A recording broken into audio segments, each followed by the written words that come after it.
Hi, my name's Maria Van Viklis, and welcome to another episode of the Think Tank podcast. In this episode, I will be talking to Jodesph Droishagen, who is a personal and professional development coach. With multiple certifications as a master coach and over 20 years in personal and professional development coaching, along with 20 plus years leading financial troubled companies back into powerful and profitable organizations. And tapping into the genius mindset is his specialty. Joey spends his life inspiring, motivating, and leading people in creating dynamic versions of themselves while empowering them in bringing their passions to life in the shortest period of time possible. This is his purpose and his passion, and tenacious towards achieving results. In this episode today, we will be discussing how to unleash your passion and live your greatest vision. And there isn't any better episode than this, so let's get straight into it. Welcome to this episode, Joey. Thank you, Maria. I'm so excited to be here with you. I've just been on fire all day today. Looking forward to our conversation. Amazing. So, Joey, can you tell us a little bit about yourself if I haven't already covered it? Yeah, this all started for me at 22 years old. I grew up in a blue collar family outside of Detroit, Michigan. And I watched my parents, 5 kids. I watched them struggle my entire youth. And even though I knew it wasn't right, I remember at 9 years old thinking something's not right here. I carried that same conditioning into my adulthood, and I struggled for years financially, relationships, things like that, regardless of what my income was. And at 22 years old, I had this event happen in my life that just sparked this vision. It was before there were coaches, and things like that. And it just ignited this passion within me to inspire, motivate, and lead people to live better lives. And I've been a student of that ever since. But, I grew up, again, growing up in Detroit, I was taught a man gets a job, supports a family, hopefully lives long enough to enjoy some retirement. And I bought into it hook, line, and sinker up to a VP of sales for multiple corporations that were in, financial trouble, helping them come back out the other side and get profitable. But the whole time I kept doing this as my passion. And finally in my 40s, I finally was like, man, I can't live like this anymore. I got this strong passion, and I just stepped into it, and I got my first certification. And really, I've poured hundreds of thousands of dollars into coaching, into certifications, into schooling, into learning, growing, expanding, and I love this. It's like I get to live this life of helping other people. It's absolutely amazing. Fantastic. And I can hear your passion through what you're describing. So I'm really excited to talk to you about this particular topic. One of the things I'll say though is one of the things I specialize in is the law of attraction. And I don't know if you're familiar with The Secret, but I had bought the VHS because I'm that old, and I bought the DVD, and I bought the book, and I studied them, and I just couldn't make sense of them. I ended up pitching them all away. Later on, I would realize the principles they talked about in their work, and they work every single time consistently. Where we have a shortfall right now is nobody's really helping people with the application of those principles. And as unique individuals, we apply those in our unique way. My patterns and paradigms are different than yours. My conditioning is different than yours. My upbringing is different. And how you apply them is different than how I apply them. And that's where I specialize, is helping people take those principles and bring it down to their unique life and apply those to make the greatest gains possible in the shortest period of time possible. Amazing. So let me just backtrack, because there may be some people that are not familiar with The Secret or law of attraction, and I just want to be able to set some frameworks around purpose and passion. So when people think of purpose and when people think of passion, are they the same thing or are they different? And is this the same thing as someone discovering what their why is? That's a great question. Wow, that's a really good question.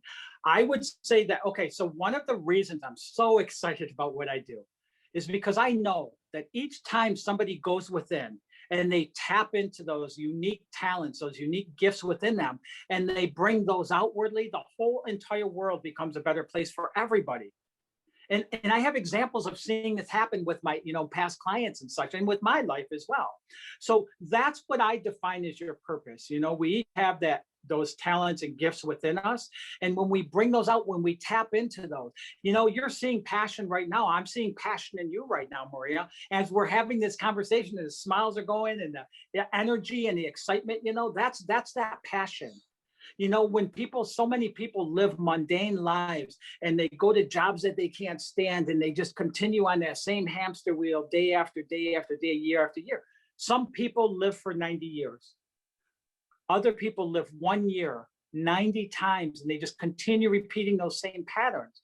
They never move toward awareness in their life. Is this the same thing as someone discovering their why? The reason why I'm asking this question is because there are some business owners or business professionals that are constantly being asked, what is my why? What is my why? How do I tap into my genius? And how do I really get laser focus on my why? So I want to be able to create what is the distinction between identifying what your why is, and is this the same as, you know, identifying someone's purpose? Yeah, that's again, great question. Is the why, the more you can get your why in alignment with your purpose, the more power you have. So much more power going into it.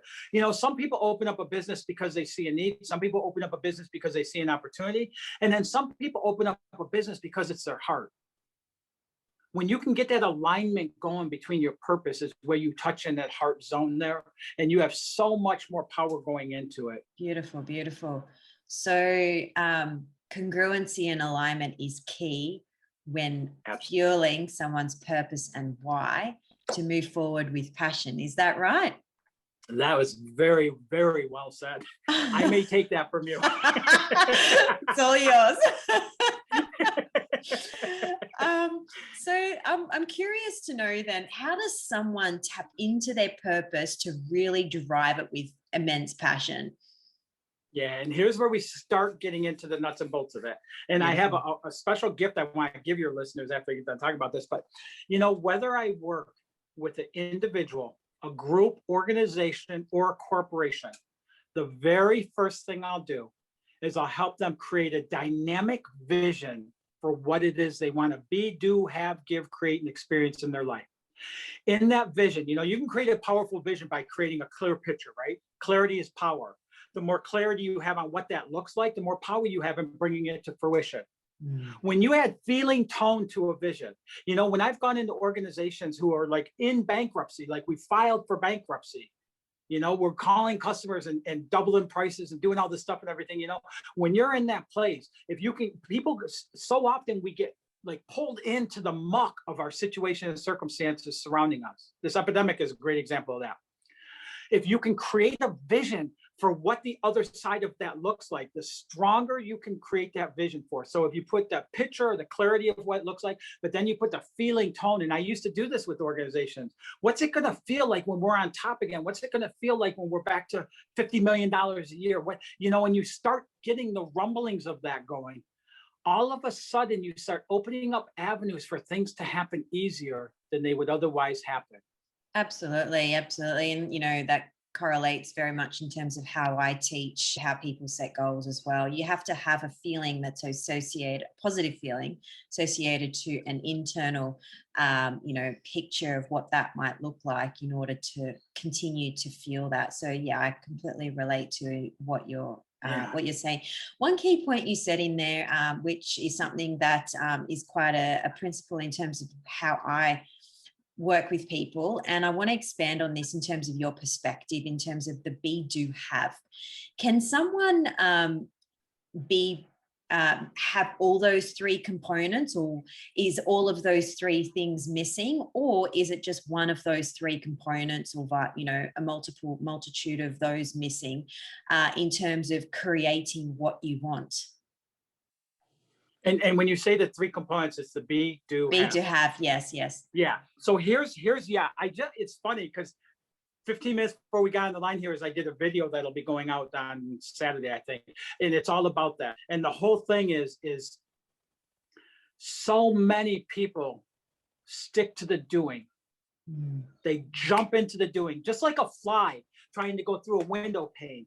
And it tries harder and harder and harder and harder. So many people live their life that way.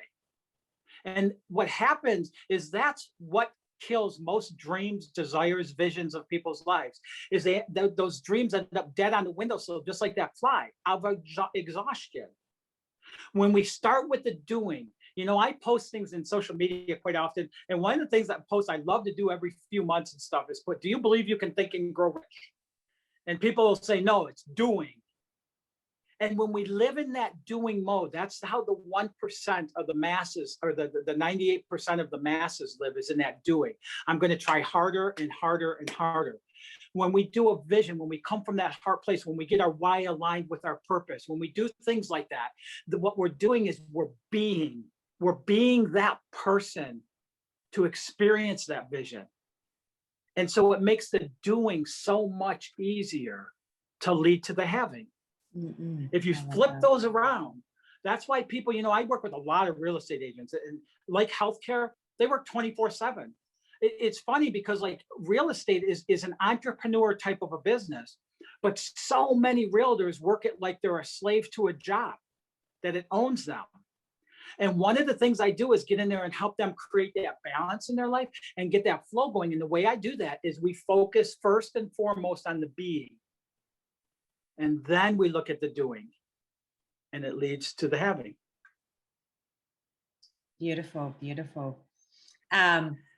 So in terms of like being, right, does one have to shift to a different identity in being able to be something that they're not currently being in order to have what they want? And this kind of leads me into my next question. What are some common patterns that you've seen that prevent someone from fully embodying that be, do, have to create their purpose and passion? And it's not about our personality. So many people set off to change themselves to achieve what they want to achieve. But what it's really about is our conditioning. And it's not our fault, because we didn't sign up for the conditioning. We weren't born and said, I'm checking this box. That's the conditioning I want, right? We grew up where we grew up, for the people we grew up with and all that. And it's not their fault, because they did the best they could do. But think about this. If your parents are like mine were, like, blue collar, barely making it, scraping by, things like that and everything, your life you'd have different conditioning than if you were a child of Donald Trump, right? So that conditioning is really what we need to look at, because we all have, patterns of like paradigms, which are simply our habits. They're patterns of habit. They're things we do over and over and over and over without thinking about it. And they're based on our conditioning. So it's not about personality. It's about going in there and making the shifts at the core level of the things that are keeping you pulled away from what you truly want. That's the reason. That's the importance of having a coach, somebody like you or I in somebody's life, is because we can't see that ourselves. I do a lot with recovery programs and such. And I'll tell young guys all the time when they're coming in, or new guys when they're coming in, do you have a sponsor? And a lot of them will go, no, I'm coming to meetings and I got the books and I got all this. And I'll go, that's great. That's all great. But if you don't have a sponsor, you're sponsoring yourself. And you're the freaking guy who got you here in the first place. So when you look at that, when we want to start shifting those things, it's not about our personality. It's about that conditioning, those patterns, those paradigms. And I do see a lot of common patterns with people, lack thinking, self-confidence, self-worth. Those are all things I see on a very regular basis.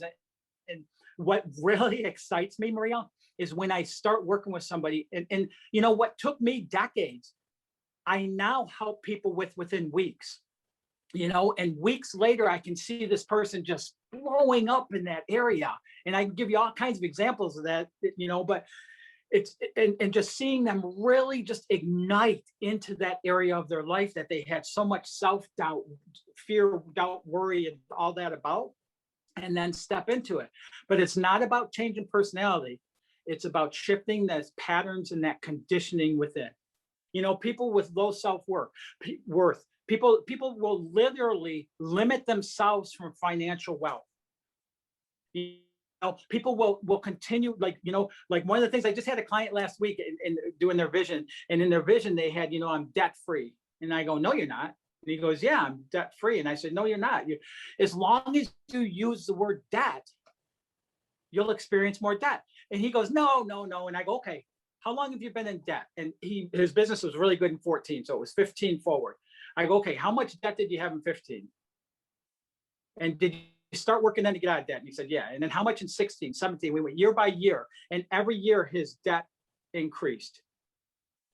What it is, the bottom line of it is, if we could just take and focus on the words we use and the thoughts we entertain, because that's what drives everything.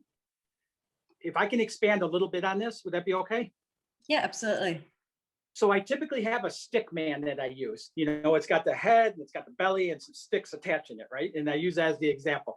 And we have, our mind is made up of two components. So the whole creation process within us, we have a conscious mind. And the conscious mind is whatever we're focused on. It's the words we're using. It's the thoughts that we're entertaining. It's where we're putting our attention. If we're stuck on CNN, constant negative news, then that's what we're fueling our conscious mind on. And then our subconscious mind, all it does is absorbs whatever the conscious mind is focused on. It doesn't determine what, if you want it or don't want it. It doesn't determine if you like it or don't like it, good or bad, none of that. It just absorbs that.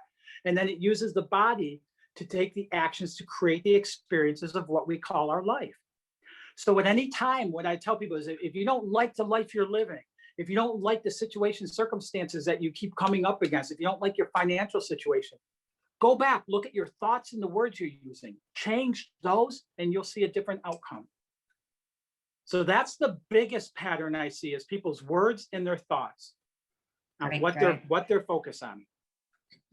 Yeah, so I love how you brought a language component into that, because a big part of NLP is linguistics. So I'm curious to know, how do you move someone from, let's say, a negative motivator in terms of debt to financial prosperity in terms of a forward positive motivator, in terms of how do we change their thinking by using different language?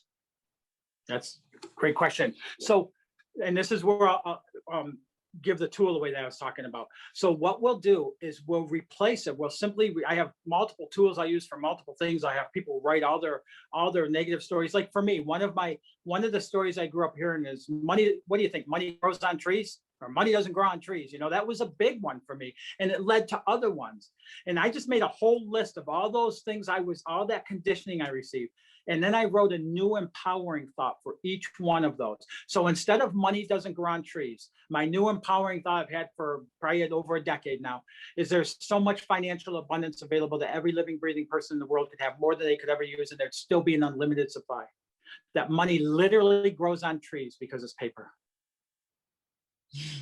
When we start replacing those stories, it takes a little bit of time, but when we start replacing, when we focus on, when we get into the energy zone and feeling tone of that, we bring that to life quicker. And I remember the day when I had a thought going through, and it wasn't money doesn't grow on trees, but it was like something similar. And like this powering thought came in place of it. It's like it interrupted it with the powering thought. The tool I want to give to your listeners, and it's something you can play with and just enjoy and see what happens, is every morning when you get up, ask yourself this question: what would I love today? And then answer it. And for me, it goes anywhere from, I want to have a belly laugh, to I want to have an in-depth conversation, to I want to, have a new client show up out of the blue, to, any array of things. I want to somehow get a free lunch. I want to find money. I want receipt, whatever it is. But when you ask it, here's a trick. When you ask it, visualize it happening and get into the feeling tone of how are you going to feel when that shows up. Once you do that for a moment, a minute maybe, let it go. It's not a to-do list. It's not something you go out and create. You just let it go. Let it show up for you. That's how I start tracking people, helping people to start getting on track with life. Can be so easy and so exciting and fun to live. But we have to allow it. We have to get out of our own way and allow it. Beautiful. So if we do that and we create that, how does one maintain purpose and passion in the face of adversity then? You know what it is? It's getting into our truth of how powerful we really are. I don't tell people about their spiritual stuff. I believe in God with all my heart and all my soul, but I'm breathed. Like, how many times a day do you have to focus on taking a breath or you fall over? That's how important we are, that we are breathed. We have such magnificent power within us. And if we get into those truths are so much more empowering than the facts surrounding us.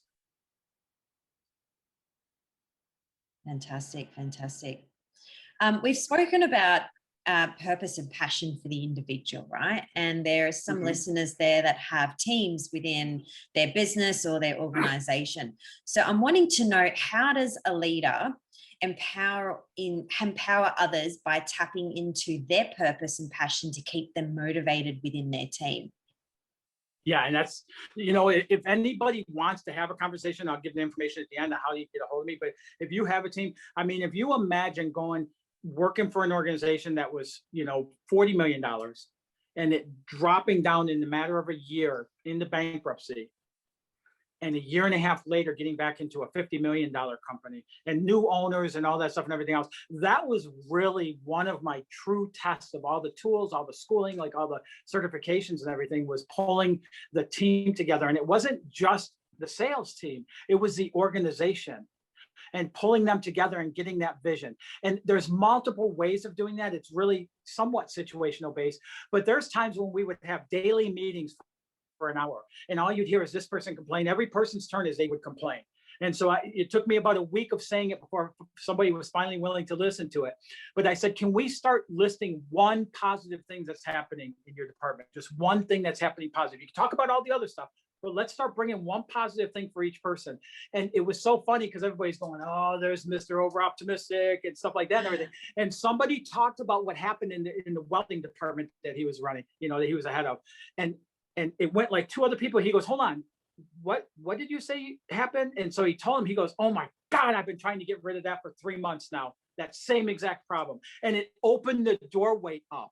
So there's multiple avenues of looking for, but it's really about looking to bring in a vision of what's possible, even when it doesn't look like it in the situation and circumstances as they are right now. And that's truly what I believe a leader is somebody who can see outside of the BS and see what's possible. And then the more you can get the individual members of the team to buy into that, and personal ownership, it's one thing, and I've learned this lesson the hard way. It's one thing to mandate what the vision is to everybody. It works a lot better when you get everybody's buy-in into the vision. And you talk about buy-in. What do you mean by that specifically? I've worked with boards, and I will go around. We'll just start talking about a vision. We'll do different exercises and stuff like that. I have, the big sticky pads on the walls and stuff like that. And we'll just start talking about vision. Like, what do we want this to look like? That's where I'll start. What do we want this to look like? Forget about what it is right now. What do we want it to look like? And we'll start listening to that, and then somebody else will throw something. And pretty soon you have a conversation all going towards that vision. And that's when I'm like, yeah, I got you. When we get to that point, because then it just grows and expands from there. Now it's hard in a corporation to get people to lean into the feeling tone of that. But when you start saying, when we're making $50 million, what's your family life going to look like? What's your time freedom going to look like? How you be able to golf? Like, what are you going to be able to? All of a sudden, people start getting into that, and that's how you do the roundabout into the feelings zone of it. Beautiful, beautiful. And that's how you maintain motivation within the team, right? Yes. Excellent, excellent. So you spoke about law of attraction earlier. So I'd love to expand on that a little bit more, since we've set some frames, earlier in the interview. So can you tell us a little bit more about that and how you actually implement that in creating purpose and passion for someone to create their ultimate vision in life? Sure. So the law of attraction, really the stick man thing I talked about, that is the law of attraction, really. What we focus on is absorbed by the conscious mind, given actions to the body to create our experiences that we experience. That in essence is the law of attraction right there. It's really about, and this is where so many of us get kind of sloppy with stuff, is we allow our focus to get into fear, doubt, and worry. We allow our focus to get drowned in the current circumstances or situations surrounding us. And it doesn't seem like it's a choice, but it really is. And one of the things I love about the mind is in The Untethered Soul by Michael Singer, He says that the intention of the mind is to help us solve complex problems. But so often, so in other words, the mind, the intention is that the mind works for us. But so often we follow our mind. We'll have a fear thought and we'll dive in. We'll have a thought of limitation or a fear of our bank account, or, we're going to lose our job or this or that or whatever it is. And we just dive into it, and we just get buried in it. At any time, though, we have the choice to make that shift. So when I'm working with somebody, the vision is really how I help people get in tune with their purpose and their passion. And one of the things I want to say is our vision is as alive as we are. So as you grow and as you expand, so is your vision. So it's really important that you can't, like to write a vision and then try and live it out for 5 years doesn't work really well. If you're growing and expanding, I guess, it is to keep that up to where you're at, because, we have two internal growth signals, our longings and our discontents. Those things we're longing that we've yet to create in our life, and simply where we feel discontent. So those will change as we grow and expand, as we achieve things. It's so funny because we'll get into this. Okay, I want to, achieve this, and we work, and we achieve it, and it's like, okay, now I want to achieve that. And it's part of the human condition with that, right? But it's so as we change, our vision changes. That's how I tie it in, because when you get into that vision, the more you work on yourself, the more you do the stuff, that helps you grow and expand, the more you get into that purpose in that vision. And then I'm telling you, out of the close to 1,000 clients I've worked with, when somebody taps into that purpose, you don't have to look around for passion. It's automatic. It's like right there. When you get to step into that, when I'm working with somebody who got to walk away from a job as a teacher and get a bus and convert it to a hair salon to go to industrial parks and cut hair, or somebody who had a 37-year marriage and they were just coexisting, and within 3-4 weeks of working together, they were like newlyweds again. Or I have a client out in Washington State who left the university there and has been traveling from national park to national park for 2 years and blogging, and just like whatever that purpose is, when you step into it, the passion is right there with it. So purpose comes first, then passion, once you've created that purpose because of the bigger vision. Is that right? Yeah, I guess. I mean, I was passionate about what I did long before I stepped into it, but I knew what it was. So it really just depends on the individual in terms of what's the driving force of that vision. Somewhat, yeah. Like one of my plans right now that I'm building up the finances to kick off is a nonprofit organization. It's to go into high school and work with high schoolers as a mentorship program. And I have so many of my clients that would love to do this. So it's instantly expanded across the US as soon as I, hit the switch on it. But it's to help them identify what your gifts are, identify what that purpose is within you.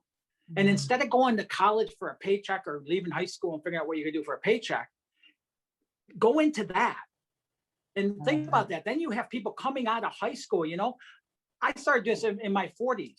You have somebody that comes out of high school at 18 years old and they step into that, and they step into defining that and bringing that forward and things like that. Look at the impact they can have on this world and whatever it is they do. So that's one of the things I'm really excited about.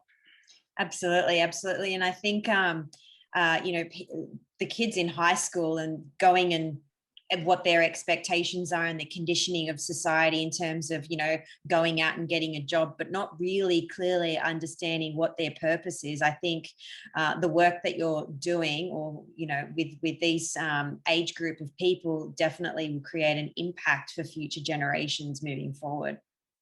Absolutely. And then, a lot of my business is people in their 40s, 50s, and 60s. And I just help them step past that fear that's just holding them kind of hostage to a life that they don't love, and opening up the door to a life of total freedom, and whatever that means for them. Beautiful. So it's awesome. And for your listeners, because you have a really strong message, and listen to some of your other episodes and things like that. Your listeners, it's not our fault that we grew up in limitation. It's not our fault that we have the conditioning, the patterns, the paradigms we have. But once somebody listens to your message, Maria, and they understand there's another way, it is their choice to stay there or not.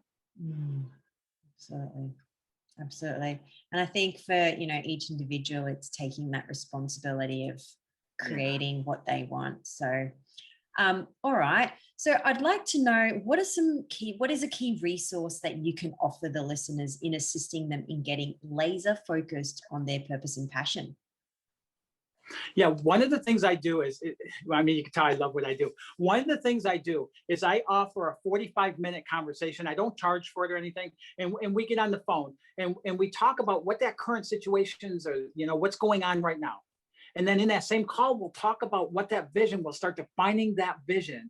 And then I'll give away some tools to start bridging that gap between those two. So when somebody hangs up with me, they'll know what the sticking points are. They'll know how to they'll have some tools, to overcome some of the blocks and self-sabotaging behaviors and things like that, and have a clear understanding of how to start bridging and start moving in the direction of that. It's so igniting, and all they have to do is go to coachwithjodesph.com. Excellent. And they can schedule that. And is that how they reach you, or how can people connect with you? Yeah, they can connect with me there, Jodesph Droishagen, on any social media. They can reach me out, and people can reach out to me at joseph@ifgtcoach.com. And that's was the organization I created. The IFGT stands for It's Freaking Go Time. I love that. Totally love that. And it's so fitting for what we do. Amazing. So we're just going to wrap this up now. So do you have any final words in what we've spoken about for anyone that's listening? The one thing I'd like to say, Maria, is if you have more desire inside of you that you feel than what you're experiencing in your outside surroundings, you can change that. It starts with focusing on the words you're using and the thoughts you're entertaining. And then look out to get some help in doing that, in making those changes and getting into that, because it really is available to you, and it really can be easy and fun. And you can do it in such a short period of time to make those gains. Even if you don't have the full belief, if you have lack and self-esteem and things like that, it's okay. Just lean into at least finding out what's available and what's possible for you. And again, the tool I gave you, what would I love? Just wake up in the morning and give yourself a minute or two. And man, today I would just love to get a free lunch. Today I would love to, finances to show up. I had somebody do that with finances last week. Somebody who really, really struggled financially. And she received $2,000 the day she asked for it from unknown source. She had no idea of it. It's the power of the thought. It is. We just have to get out of our own way. It's been such a pleasure talking to you today, and I trust that the listeners have gotten some great value out of what you've spoken about. So thank you very much. Thank you too. I'm really honored I got to have this time with you, Maria. Thank you for tuning in. My name's Maria Van Viklis from the Think Tank podcast. Till next time, bye for now.